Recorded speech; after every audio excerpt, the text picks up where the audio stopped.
It's called Thailand's Empress Wu. Friends who love historical palace dramas shouldn't miss it. Little Mei and Little Shu were childhood sweethearts, so reclaim the throne and power. Little Mei must join the palace as the king's concubine. Hoping one day to reunite with her beloved, the story begins. The king of the Ayutthaya Dynasty has died. He gathers troops to attack Ayutthaya and seize the throne. They capture the 5-year-old king. The cruel king has him beaten mercilessly, beaten to death, a mere 5-year-old. A child then becomes the king of Ayutthaya. Some kings from smaller towns are furious. They secretly plot to reclaim the throne. The Lord of Hufuli tells his daughter Little Mei she must surrender to be the king's concubine. Little Mei is 100% against it because she already has a handsome boyfriend. He is her childhood sweetheart. She immediately conveys this message to her beloved. Little Shu receives the message, deeply worried yet helpless. He arrives as promised to meet Little Mei. Turns out Little Mei loves him a lot. She wants to fully give herself to her love before the palace. Their growing feelings make them crave forbidden fruit. Little Shu halted at the crucial moment. He wants to ensure Little Mei's purity. I love you, you love me too. And I will always love you. Successfully killed Emperor Ayutthaya. When will I ascend the throne of Ayutthaya? By then, we will marry. I swear from now on. I shall be loyal only to Little Shu. My feelings stay the same. If I break my vow, may heaven and earth punish me. At the time of parting, they pledged before the Buddha to love only each other. Later, Little Mei prepared eagerly for the palace. She trained in various difficult skills to better serve the king.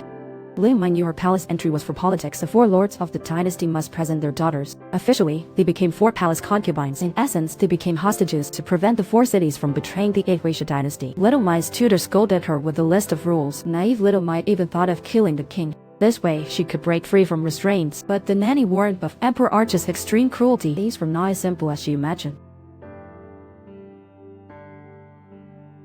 She asked them to rest first, then they would meet the esteemed concubine Zhang. Besides Little Mei, 2 more ladies entered.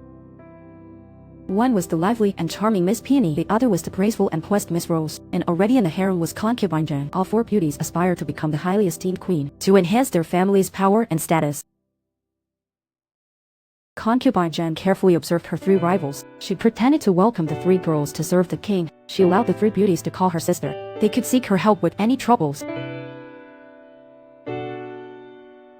Claiming there were no good dates, so the consort should not visit the king's chambers. She urged to keep the pretty Little Mei from the king. But days passed 4 or 5 of them. The 3 beauties waited in vain. They didn't even catch a glimpse of the king. Defiant, Little Mei wanted to plead with the king. Learning why, Little Mei swiftly messaged her lover.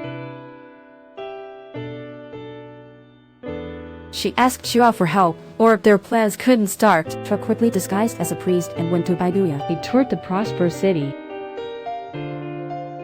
And he would come to Mei himself. Seeing the stupa's design, Shu got a good idea. He had a lightning rod put on the stupa's top. Soon after, lightning struck the stupa and it fell. At that moment, the king woke up startled. He kept a knife by his bed even while sleeping. The next day, he learned his stupa had collapsed. He quickly held a meeting to discuss the cause. He falsely accused 3 new concubines of harm. He urged the king to end favors to the 4 consorts. He suggested the king check the girls' fates first. Concubine Zhang thanked the astrologer for buying her time. She hoped to have a prince soon to boost her standing. Unexpectedly, the king rushed to see the stupa. Meanwhile, Mei managed to escape the palace. She put on common clothes and met Shu. The long-lost lovers immediately embraced each other passionately. Mei praised her lover for his insight. Shu planned a chance for Mei to meet the king, even though she risked the chance of execution.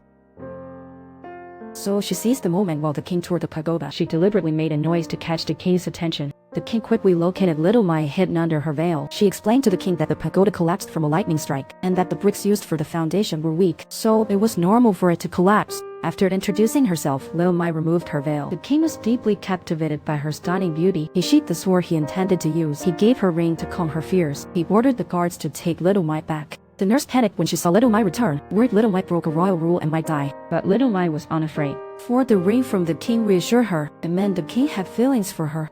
The next day, all went to see the king. The astrologer insisted that she should be executed as a warning. Little Mei remembered the warning from her friend and had a plan. She explained that her loyalty to the king drove her. As a skeptic, she risked her life to find the truth, which is why the 3 concubines couldn't attend the king. These words instantly angered the king, because in the past, there was no rule about not having auspicious days. There had been many auspicious days in the last 2 weeks.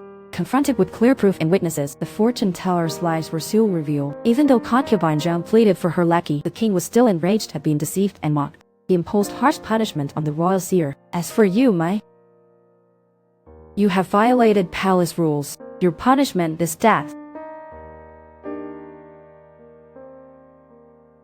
If you would choose a queen, shouldn't it be me? Please grant me a prince.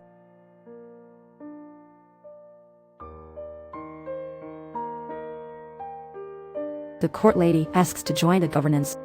To repay your majesty's favor? Starting now.